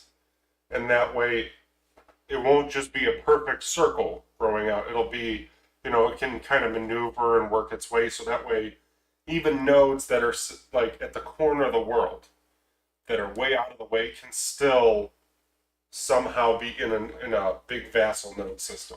One of the is how I'm taking aspects of that. Right. Somebody said too many neurons firing. Like no. It was a lot, and obviously for those of you who maybe don't know how you take over cities and things of that sort, definitely check out our other content. We share a lot of that information. I know that we do have some vassal node information up on our website that will need to be adjusted with this new information, so we may put some new information out there as well. But yes. And by the way, yeah, I just want to showcase, as we look at this vassal node network, we talked about a lot of benefits that get conferred down from the sovereign or the parent to the vassals. But what we didn't talk about was the benefits that the parents or sovereigns receive. And of course, that lives in the realm of taxation. I noticed that there was some commentary by content creators and some communities about concerns of other games that collected taxes within nodes, and guilds got to use those taxes. It's very important to note that taxes are a 100% sink. They do not go into the hands of players. When something gets taxed, mayor doesn't have access to it, guilds don't have access to it. What happens is the nodes get the taxation, and someone manages the node, and that's usually the mayor. But if a node needs to start a construction project, if they need to hire defenses mercenaries, if they need to improve the equipment of their guards, if they want to activate commissions and or buy orders, if they want to do a lot of stand-up social organizations, all the things that nodes do comes out of that treasury and comes out of the maintenance and generation of resources that the node has access to. Nobody gets to take that gold. There is in Star Wars Galaxies. I did that. I had a bunch of cities tax people, and I would personally pocket the money. Very important part. A lot of money. To make sure people. Well, my tax is pretty cheap. And we've said that for a long time. And I used other cities but one of the things to that, as a pay for vassal other feeding the improvements parent, is funny. when the vassal reaches its cap, it something. overflows experience up to the parent, right? And so it can be very good early on for parents to get vassal nodes that are very productive, Oh, that have okay. a lot of traffic, right? They do something, right? And you kind of want to capitalize on that as a parent node. But in addition, the parent node also gets that taxation as well, and that's an important important aspect. Okay, I And like it. then just to clarify, because you have mentioned that there's 5 metropoli as the maximum amount of level 6 nodes you Correct. can have. Mhm. Is that 5 still for both the upper realm and under realm? Or That is 5 across the world. Yes, that is 5 entirely. Okay. all right, Metropoli, metropolises, metropoli. All right. metropolisili. Do you want to transition over into talking about one of the new system which is like policies, which we haven't really talked a Ooh, ton about? yes, Let's do it. absolutely. All right. So this is, excuse me. These are just some examples that I'm going to have in the background playing. So, Oh, nice. You have examples? That's cool. yeah. Oh, yes, absolutely. Awesome. So it is important to note, one of our great technical designers, Jason Neal, has been working heavily on the concept of happiness and policies. And these are some of I the things like that this. citizens get to vote on that are proposed by their mayor. And it's a very short voting period, but Oh, nodes have a that number of asylum is slots smart. that they get to employ as government policies that are enacted and chosen by the mayor and voted on by the people. And certain policies get unlocked by certain happiness states of the factions within the node. And those happiness states are predicated across different achievements that can happen in the world, Okay. story arcs that get finished, bosses that get killed around you, new buildings that get constructed. Lots of different things can contribute to that happiness value. Number of citizens you've had leave, number of houses that it might have been foreclosed upon. Like there's lots of different things that influence that. But when the happiness is met at a certain point, and even without that happiness, you can still have policies that you get to enact regardless. You may choose policies that do certain things for the node. And That's the this is point a of a big policy. strategic decision that the node has to almost agree on because it's voted on by the citizens within a short time period, but elected by the outstanding mayor. And when you deploy a policy, it confers benefits to the citizens or to the area or to specific buildings or to the mayor, or there's a lot of different things that policies can influence. And policies exist within certain denominations. You have some policies that might be reflective of the culture that the node is representing, and you get access to those I like culture-based the policies. You have some increased gathering policies that might speed. become available because you've constructed a certain building type and now you've attracted a guild of NPCs that are weaponsmiths.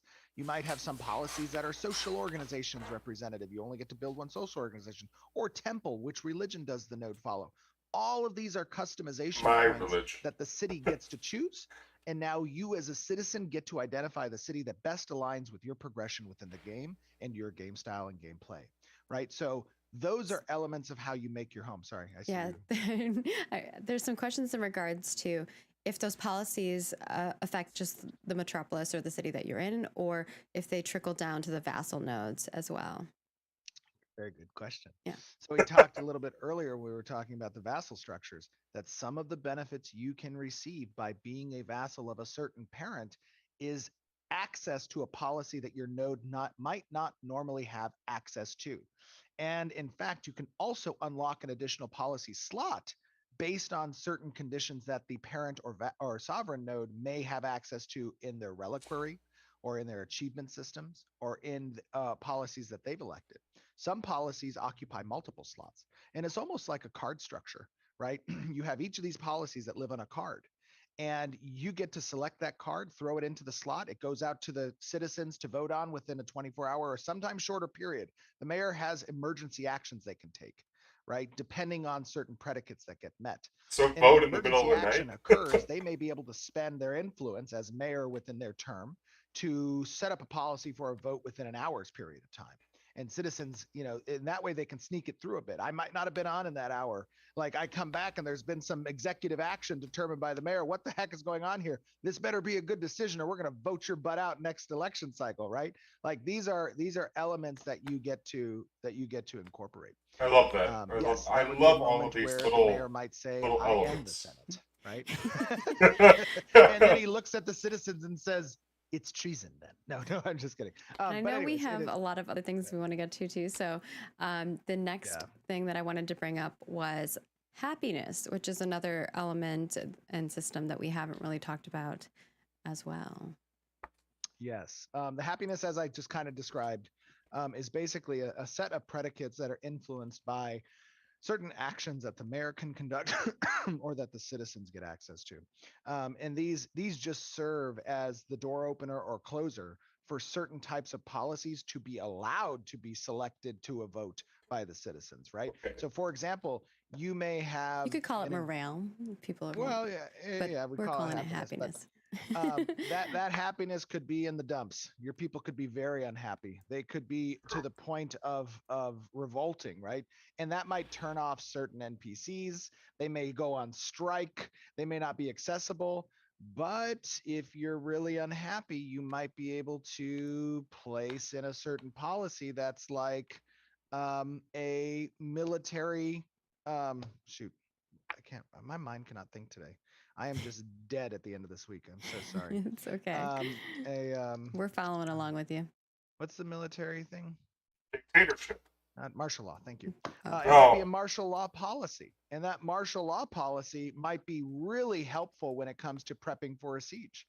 That is something that cool. allows you maybe to increase the number of conscripted mercenaries that you have at your allotment. It might be able to go into debt in the treasury for purchasing upgrades to the, it really is, man. gates, I think this game is going to last forever. Barricades and set curfews. Like if Star Wars: The things Old that can Republic be just done hit 10 around years, happiness, that's important. in last December. All right. Like, and then I think there's some this game questions will last regarding forever. does changes in a node count change available to player housing? So if we have, I think I asked you this question, but you didn't quite answer it in regards to we have less nodes. Does that mean there's going to be less player housing space, etc.? Fair question. No. So we have target numbers when it comes to the amount of static housing, apartment housing in areas and freehold space. And those values don't change, right? We are going to hit those targets based on the concurrency objectives that we have for the server between 8 to 10,000 players and the number of registered users we want to have on the server. The goal is that those 8 to 10,000 concurrent players, different competitive markets. And that competitive market is going to set average player value between player to player transactions. That, of course, grows with wealth as wealth gets introduced into the economy over time. But we want to have an equitable amount that's necessary to create scarcity, right? To create a meaning for why I would purchase a home within the world or within a city, right? And why that price is there. All right.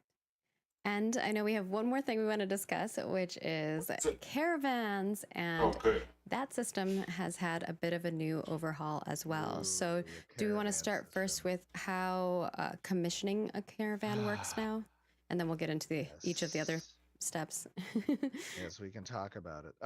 And I'm just going to play kind of a slideshow of some of the cool if caravans. I could ask one of my producers, actually, who might be watching the show, to order lunch for my writers sync that I have after this, that would be great, because I totally forgot to do that.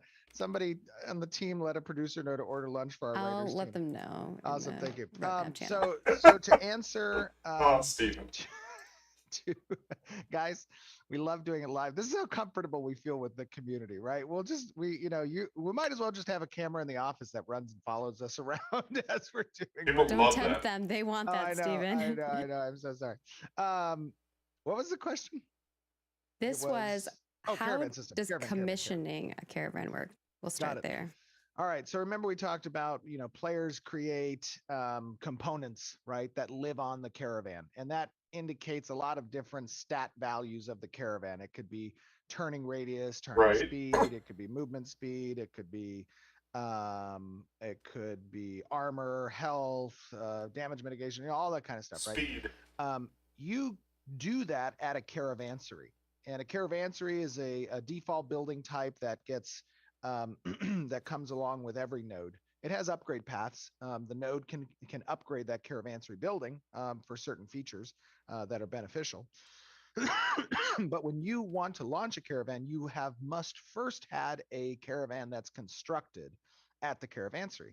And in order to construct a caravan at the caravansary, you go to the caravansary and you say, "Hey, I've got all these components and I want to construct a caravan." Okay. And the caravansary will accept the components that you have. It will use those components. If you don't have components for certain parts of the caravan, it will give you default versions, which will be kind of lowest stat value that caravan can then have. And when Who the makes these caravan's parts, constructed, it will be hosted at that caravansary. And if you want to launch a caravan, you will select the caravan you have available at the caravansary. You will then be provided with a UI screen that shows you the compartments of availability for storage that the caravan has. You can assign those compartments to members of a party or named interest. You can apply insurance if you want for any pieces of those storage, and it can go into escrow. And if the caravan ever gets destroyed, that escrow will go to the named player. And that's how we kind of set up that transactional, facilitate that transaction between players if they want to do those things. And then when you want to launch your caravan, so if you prepped your caravan, it's going to be in a launch ready state. And you can launch a caravan whenever you want, keep it in the launch ready state. If you click to launch the caravan, your perspective will leave to a world map perspective that sits above the node. And you will have a 360 line that lives outside of the node area at a good distance, roughly about Wizard 100 to coders? 150 meters from the node. Man? Like this? And you will spawn the caravan there. And it will take about 2 to 5 minutes, depending on some of the upgrades that the caravansary has, for that caravan to spawn outside the node at that location. During that time, you can teleport to that launch location, which is just outside the node, from the node itself. That way people can't follow you, see your node that's about to leave or whatever, but you can let your players know, hey, if you're part of my group, you can all support with me, and we'll spawn at the location that the caravan's getting constructed at. Once the caravan little construction site is finished, your caravan is ready to mount, and you're ready to move along the way with it. As you approach cities, caravansaries will confer a radius around the node. And that radius will be something visual to you in the world as you're approaching another node. And you will see a line, a kind of disembark line, where when you cross that line, you've reached the safety zone.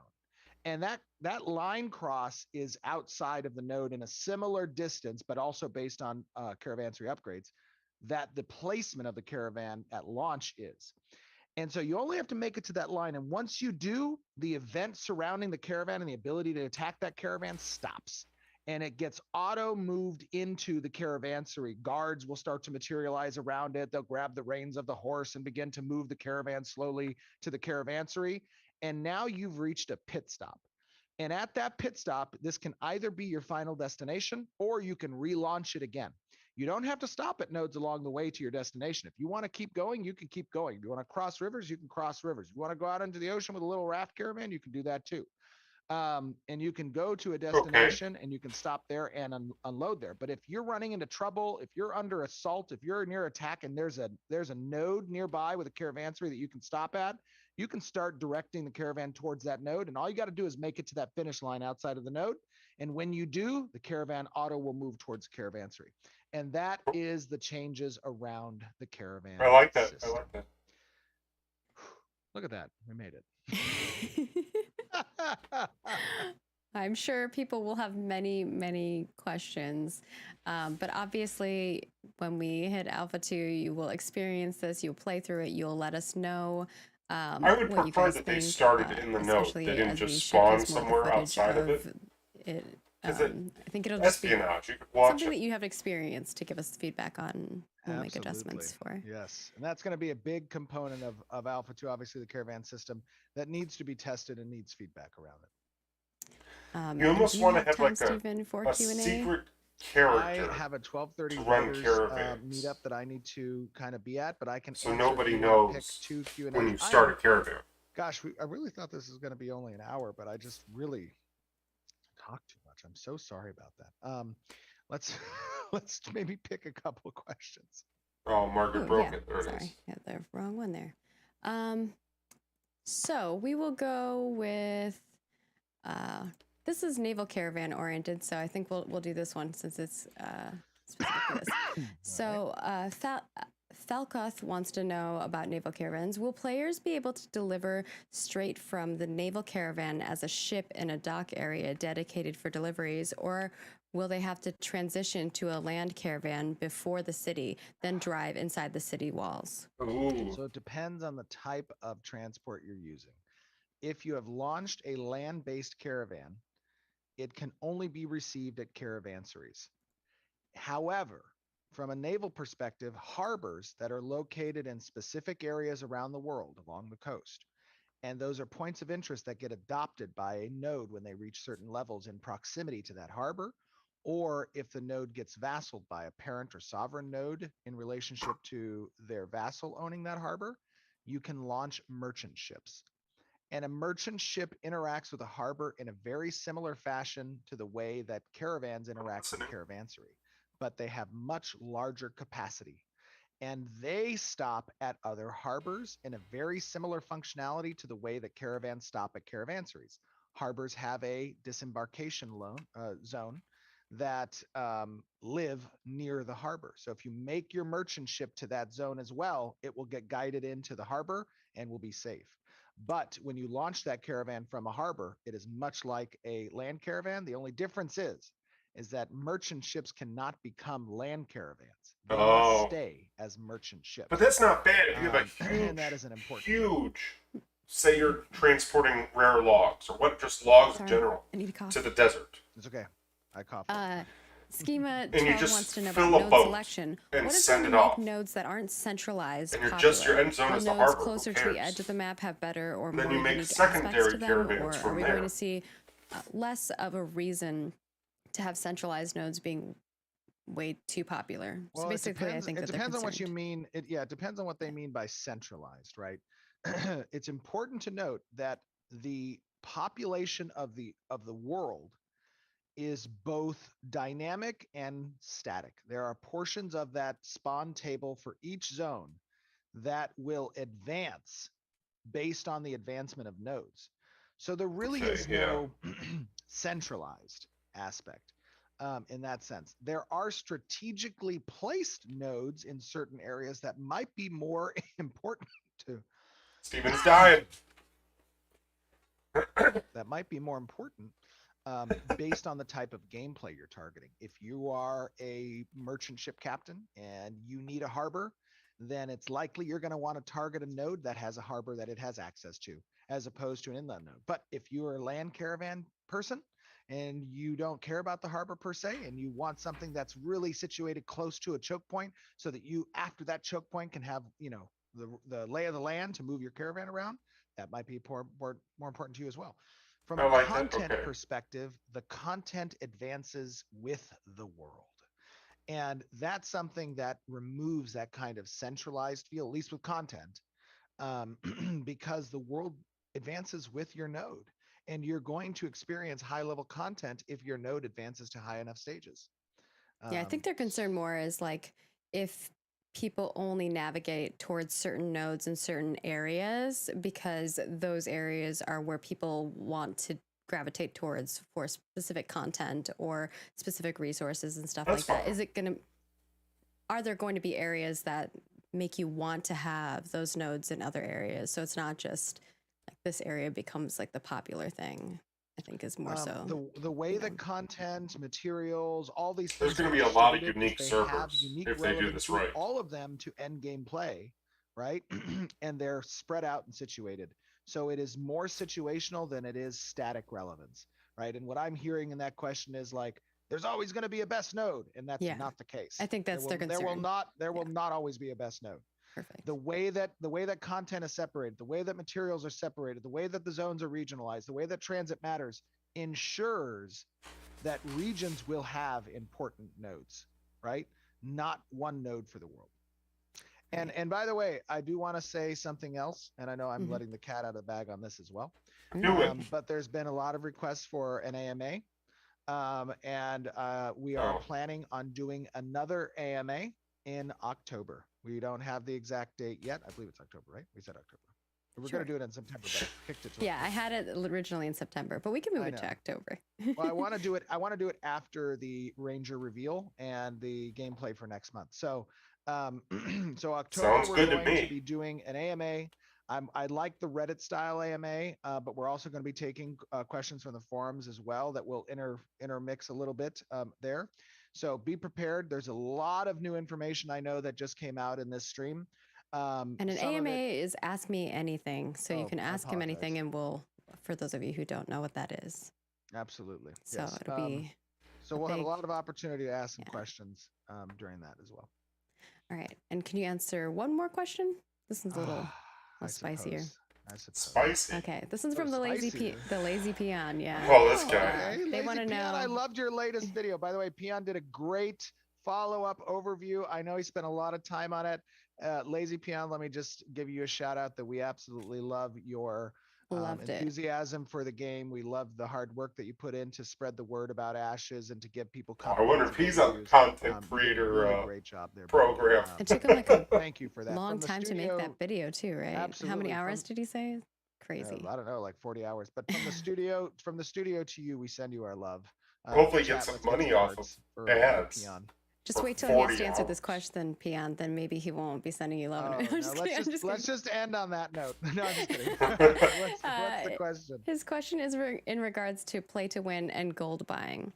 Some MMOs will not directly play to win in a game or indirectly play to win because they don't take harsh enough action against gold buying. Will you be more harsh on these players than other MMOs to maintain the integrity of the game in Ashes? AKA, will you permanently ban players who buy gold from third-party websites, etc.? Yeah, I think it's important to note that there is a sanctity that must be protected within the game from RMTing. And let me just go into a little I guess diatribe about this, but in games that I've played where the company gold spammers and or crap. the publisher does not enforce rules, it becomes the standard that you buy gold if you want to be competitive. If you want to compete at the top tier levels in certain games and everyone's buying gold, you are almost either have to buy the gold or you're just not going to be able to compete with those people. And that's a really shitty feeling to have. Excuse my French. I apologize. I'll bleep it next time. Okay, thank you. That is sucky. And in order for that not to be the case, it is the responsibility of the publisher or the developers, both, to make sure that we have stringent practices from a from a customer service perspective to enforce our rules and to make sure that players are aware if they partake in this, there is a huge risk in doing so. It's not going to be a slap on the hand. It's not going to be we told you once, we told you twice, we told you 3, 4, 5, 6 times. Okay, we're just taking some gold away, that kind of thing. We have got to ensure that it is feared to do those things. Good. Because that Ashes has active GMs, it has active customer service, it has an active community team. And if there's one thing that you guys have seen over this development so far is even prior to the game launching, prior to significant test sessions, we focus on community engagement. Margaret and her team are doing a phenomenal job, and I know I say this often. I love them all. in engaging with the community. That does not stop at ship. That gets more when we ship. That becomes something that is intrinsic as a definition between Ashes and the games we've all played. It is a distinctual point.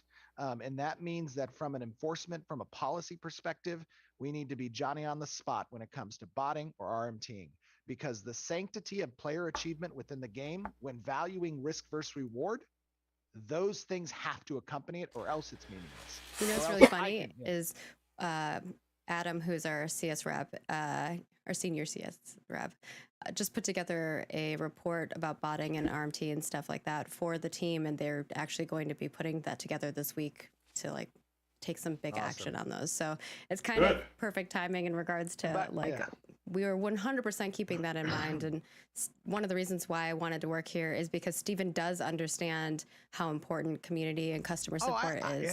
I appreciate that greatly. I had to buy gold in other games I played because, and I'll readily admit that, is I don't play games to lose. I play games to win. And when the company or the publisher is not doing anything about the rampant RMTing that's occurring within their servers, what do they expect the players who are competitive to do? There's no choice there. And that's the problem. Is I just no-lifed it. Yeah, right, exactly. But anyways, that is the problem, is that and you know what the funny thing is? It's partly the reason why Intrepid even exists. Intrepid was born out of a hatred for that type of interaction between publisher and the developer and the gamers. Is that there was no respect for that achievement in the game when somebody could just go out and buy it and not have to worry about retribution, not have to worry about policy enforcement, not have to worry about an active GM on the server. That sucks. There should be absolutely an activity-based community team on the side of the company and publisher and the game itself. Anyways.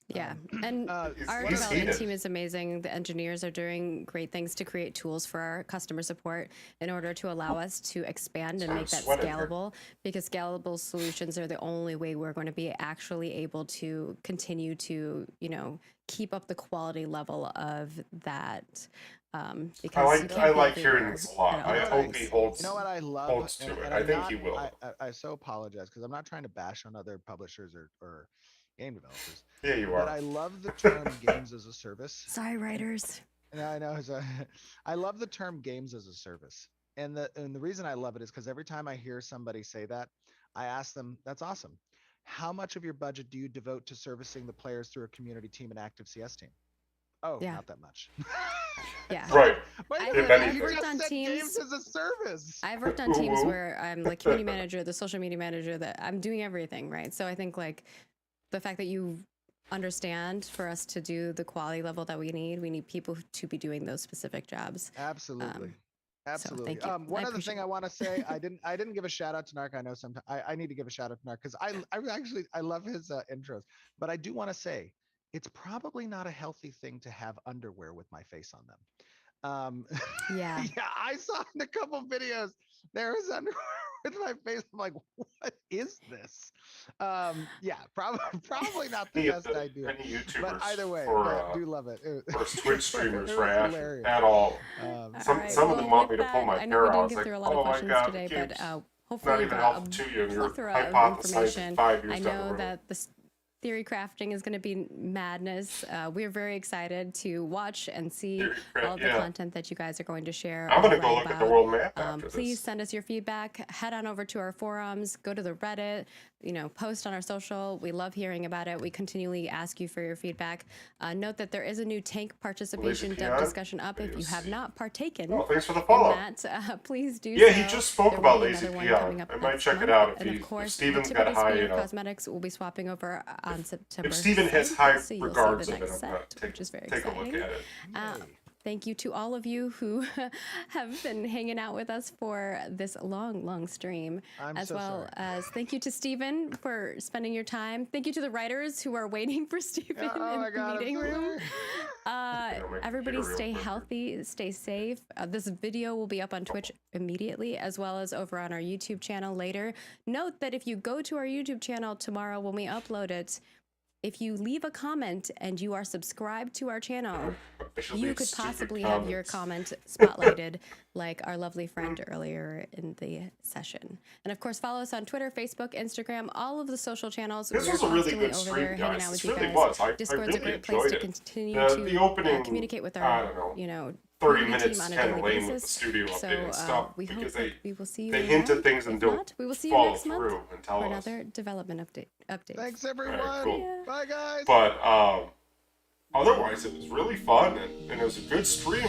They released a lot of information about the world maps, the ocean PvP. Hold on, I should at least pitch their website. The world maps and node changes are probably the biggest one, in my opinion. The Caravan change was pretty big. Just saw, I have to watch it, just saw 2 times ending on Twitch night. Oh, really? That's funny.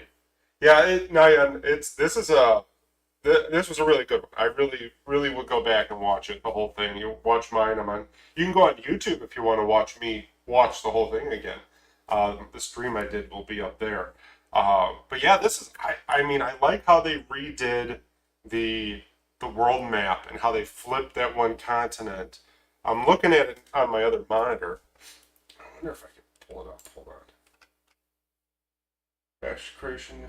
Nobody has any of the new map on image search. I wonder if I'll just.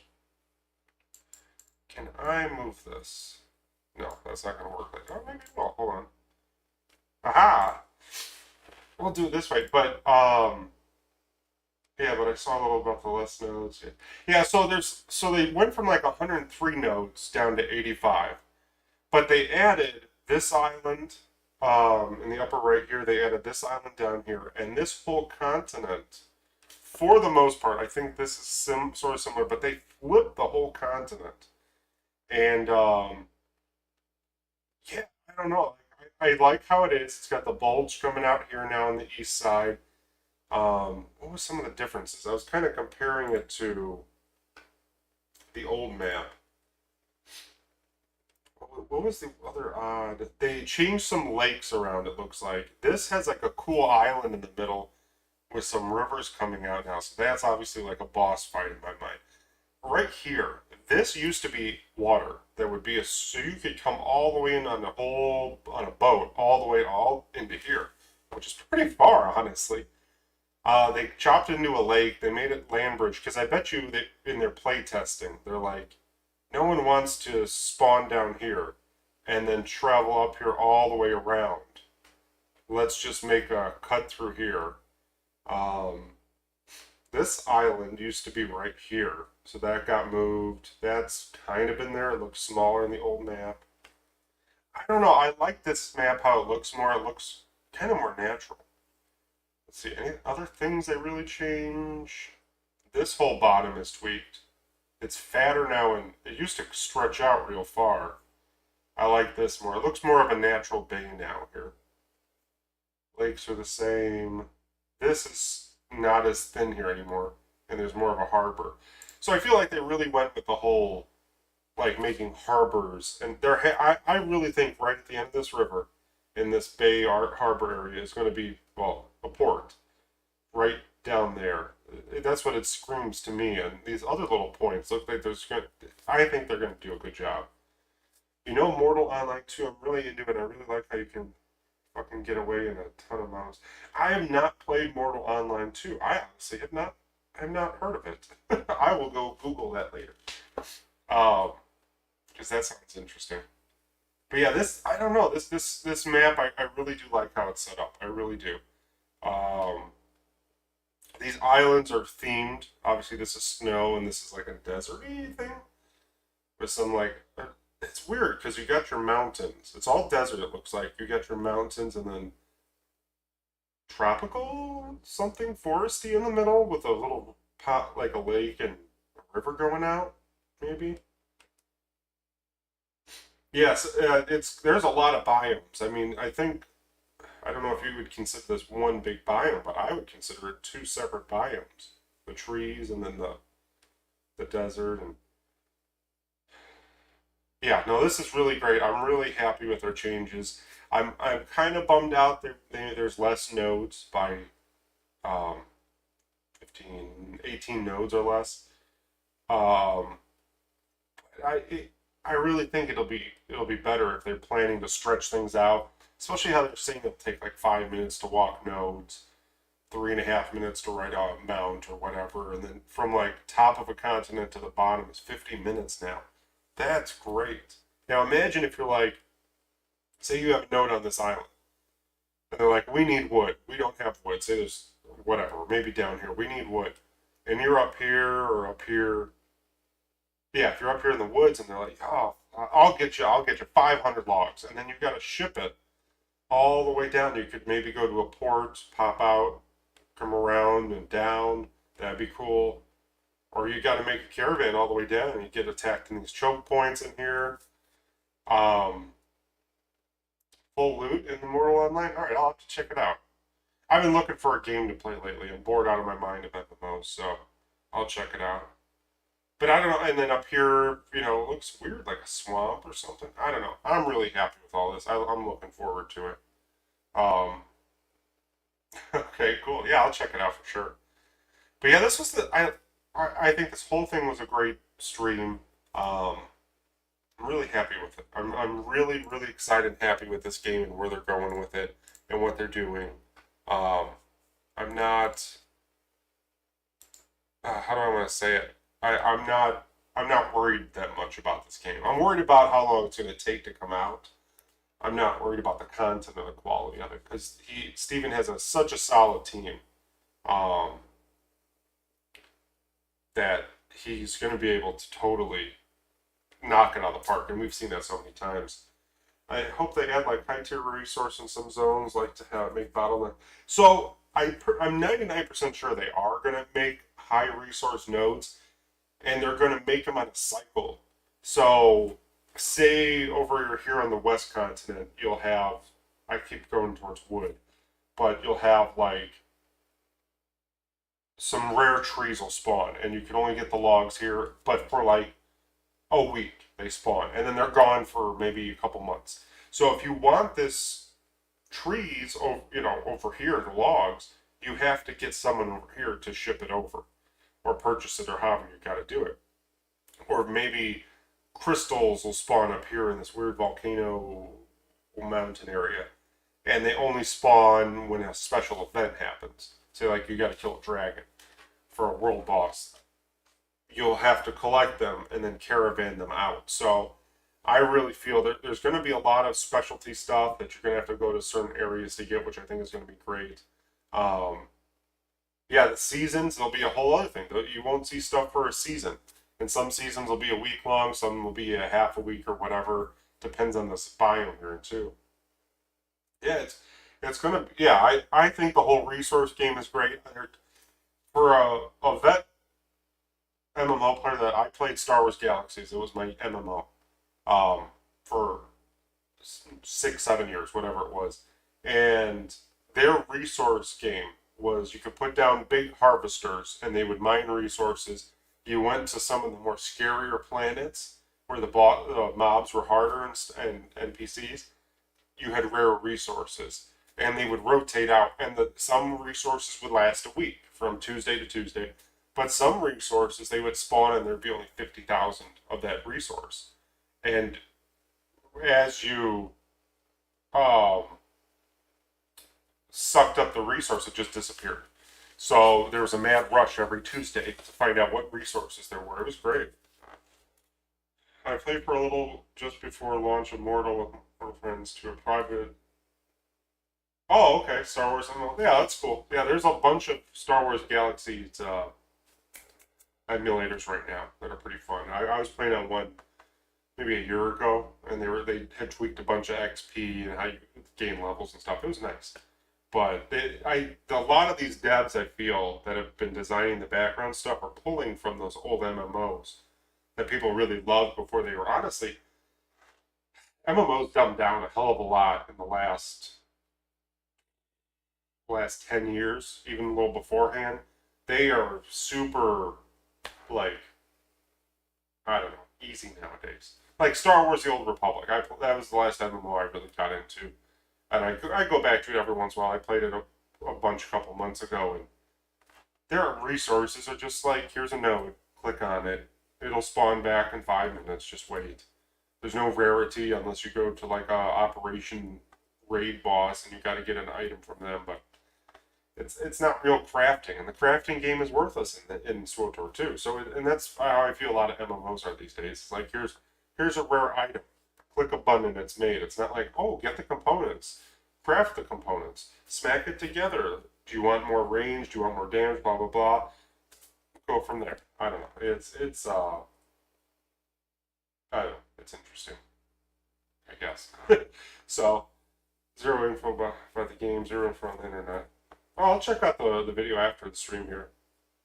Friends are a lot. Yeah, that's true. So, yeah, no, I'll check out that video after the stream. And actually, what time is it? It's almost 11. Ooh. I got a little boy. He passed out on the couch. I gotta get him to bed. Otherwise, he'll wake up all cranky while he's on the couch. So, anyways, guys, I really appreciate y'all watching. 5.51 in Spain. Oh, wow, you're in Spain? Yeah, that's early. That is early. Should get some sleep. So, anyways, guys, I appreciate y'all watching. I am Squeetee. I'm on YouTube, Twitch, Facebook, Twitter. I'm all over the place. So I'm going to be super heavy into Ashes when it comes out, streaming gameplay, and all that other fun stuff. I hope I have a bunch of games I'm waiting on to launch. There's like a Mobile Suit Gundam game that's a shooter, so it's honestly an Overwatch ripoff I want to play. I have a bunch of videos on YouTube of it. I think I'm gonna get back into SWTOR a little bit. And I'll try out the Mortal Online 2 game, see how that is. Maybe I'll stream that. I need to get back into videos and stuff. I got bored and I stopped making stuff. So I got to get back into it for sure. There's only one server. Okay, that's cool. Well, I'll give it a try, but not really friendly for a streamer, but fun. Oh, okay, cool. Yeah, I'll watch it afterwards. Let's see if all right, cool. I appreciate it. So, anyways, guys, again, thank you so much. Check out my stuff. Follow me on all the places I listed. Yeah, I guess that's all. I'm tired for some reason. I'm gonna go take a nap. Actually, I'm gonna go to bed.